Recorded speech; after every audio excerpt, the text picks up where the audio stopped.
Habang patuloy na namamalagi sa PNP General Hospital, panibagong arrest warrant ang inilabas ng Sandigan Bayan laban kay Senator Rodante Marcoleta at co-accused niyang si former Congressman Mike Defensor. Si Bea Peniza nakatutok. Naisilbi na ng Sandigan Bayan ang panibagong warrant of arrest laban kina Senator Rodante Marcoleta at dating Congressman Mike Defensor para sa kanilang kasong paglabag sa Presidential Decree No. 46.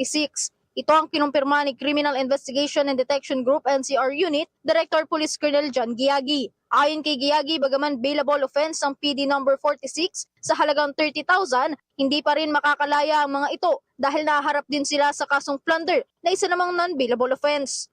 Kanina, we immediately dispatch yung mga personnel ng CIDG to verify and validate such news, and yun nga, nalaman natin that it was already served by the Sheriff of the Sandigan Bayan.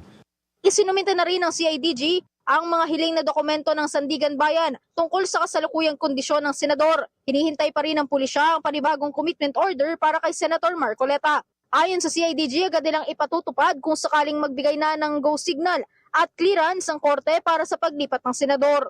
Meron pa tayo si Senator Marcoleta, hindi pa natin maikocommit. Other than that, yung mga dokumento, yung mga is we already did. Mananatili pa rin ito sa PNP General Hospital habang hinihintay ang mga resulta ng kanyang mga laboratory at medical exams. Ayon pa kay Giagi, mahigpit nilang binabantayan ang seguridad ng senador kung saan hindi bababa sa 2 pulis ang nakatokang bantay sa labas ng silid nito. Bumisita naman ngayong araw si Senator Robin Padilla. Ayon pa sa CIDG, maaaring tumanggap ng bisita ang senador simula alas 8 ng umaga hanggang alas 3 ng hapon. Samantala, kasalukuyan pa rin ginagamot si dating DPWH Secretary Manuel Bonoan.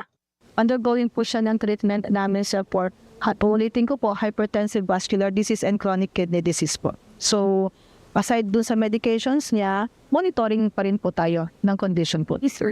Kinumpirma pa ng PNP Health Service na nasa kustudiya pa rin ng pulisya si dating DPWH Secretary Manuel Bonoan. Bea Peniza, IBC News.